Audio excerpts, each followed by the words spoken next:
Hello guys, hello Capricorn, welcome dito sa aking channel, Kapalaran 888. Welcome Capricorn.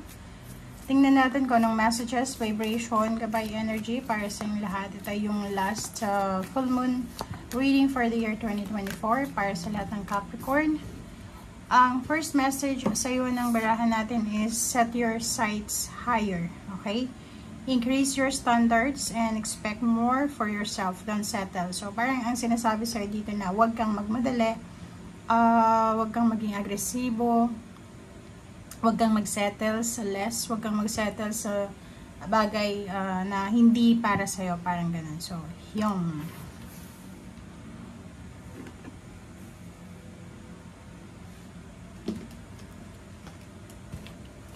okay. Next card natin.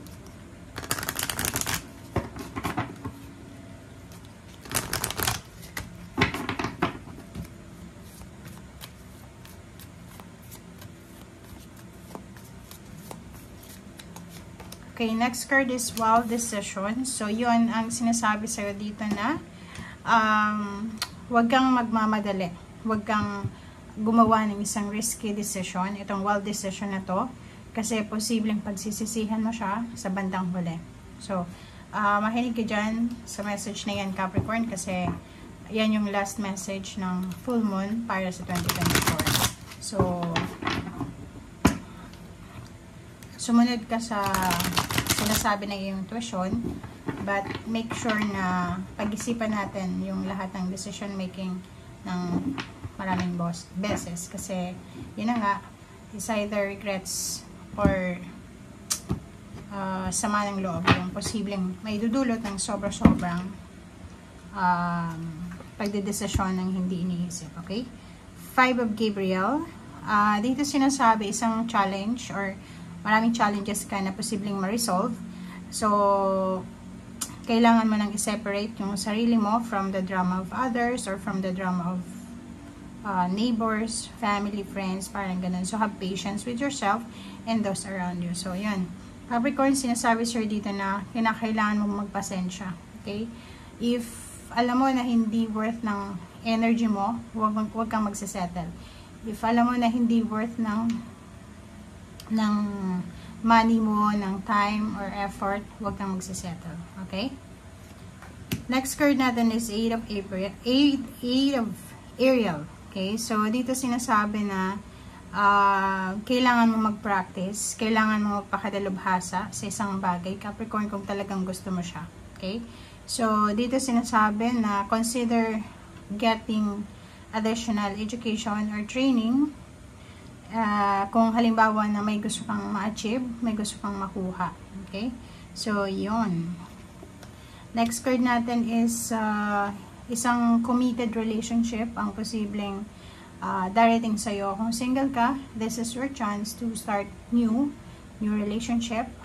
And kung ikaw naman ay in a relationship na, sinasabi na posibleng marami ditong posibilidad na mayroong ikakasal sa west, sa pare, sa judge, yun sa west, and then sa mayor. Okay? So, don't give up. Kasi kung may pinaglalaban ka, it's either ruling, justice, judgment, sinasabi sa'yo dito na papabor yan sa'yo.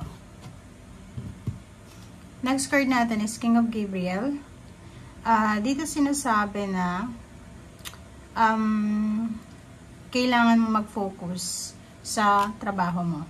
Or sa kung ano man ang pinagkakabalahan mo sa ngayon, kung business yan, or ano man, make sure na ibigay mo yung 101% na effort, na energy and time dyan sa ginagawa mo para hindi ka magsisi na biblame mo yung sarili mo na, hindi ko ginawa yung best ko, kaya hindi ko nakuha yung gusto kong result. Parang ganun. And next is King of Michael. So, 2 kings. So, power. Sinasabi sa'yo dito na kailangan mong mag-focus. Kailangan na straightforward ka sa kung anong gusto mo. Okay? Dito sinasabi na make sure din na ipakita mo kung ano yung kakayahan mo. Ipakita mo kung ano yung totoong nararamdaman mo. Okay? Number 16, Change Your Life, Archangel Chamuel. Isang napakabilis na revelation or pwedeng result. So, kung halimbawa, Capricorn, may naghihintay ka ng resulta ng exam, ng interview, ng health, physical exam, or pwedeng yung desisyon ng huwes, isang mabilis siya na information, solution, revelation, na pwedeng magdala sa'yo ng freedom. Okay? So, break free from procrastination. Okay? Embrace mo yung opportunities na pwedeng magdala sa'yo ng pagbabago. And Six of Raphael, same din dito, sinasabi na posibleng maraming pagbabago sa relationship, new friends, new neighbors, new workmates, or posibleng maraming magre-rekindle na relationship from your past, from your family, friends, parang ganun. So, nakikita ko siya dito na maraming babalik or marami kang babalikan. Next card natin is Ten of Michael. So, isang sitwasyon, okay? So, sinasabi dyan sa'yo na isang sitwasyon ang posibleng matatapos. Okay? And you are finally free. So, posibleng kontrata yan, toxic na work environment, toxic na career. So, kung ano man itong kailangan magtapos, ay posibleng magtapos na. Maraming bagong opportunities para magbigay sa'yo ng happiness ang posibleng darating. So, put the past behind you. Next card is 21 completion. So, isang napakabilis. Same with this one na sitwasyon. Sinasabi na kung ano mang magtapos ito sa'yo, magdadala to sa'yo ng freedom. Magdadala to sa'yo ng kapayapaan, ng kalayaan. And kung ano man magtatapos na ito, masaya to. A very happy ending. So, coming full circle, accomplish. Kompleto siya. So, nakikita natin dito yung growth. Okay? So, dito din si success, star. A dream come true. So, believe in yourself. Tapos na yung difficult situation sa buhay mo. So, nakikita ko sa'yo dito, Capricorn, na eto siguro yung minamanifest mo for 2024. Na matapos na yung mga gulo sa buhay mo. Relationship na toxic, job na toxic, or anything. And nakikita ko na mapagtatagumpayan mo to bago matapos yung taon. So, it's time to make decision. Maging clear ka sa decision making mo sa kung anong gusto mo and take action. Yung iba, bago dumating yung New Year, kailangan mo mag-detox, mag-purify, mag-declutter, mag-clutter. Okay? So, everything happens for a reason. So, alisin mo yung galit, hinanakit, and tanggapin mo kung anong nangyayari sa ngayon. Okay? And Page of Ariel. So, nakikita ko sa'yo dito, last card mo yan na isang napakagandang opportunity ang posibleng i-offer sa'yo.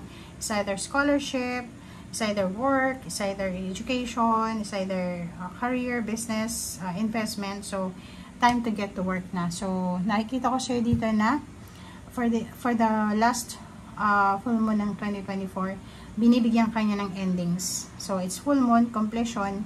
Nakikita ko na matatapos na. Matatapos lahat ng paghihirap mo. The end of a difficult situation. Okay? Thank you guys for watching. Bye!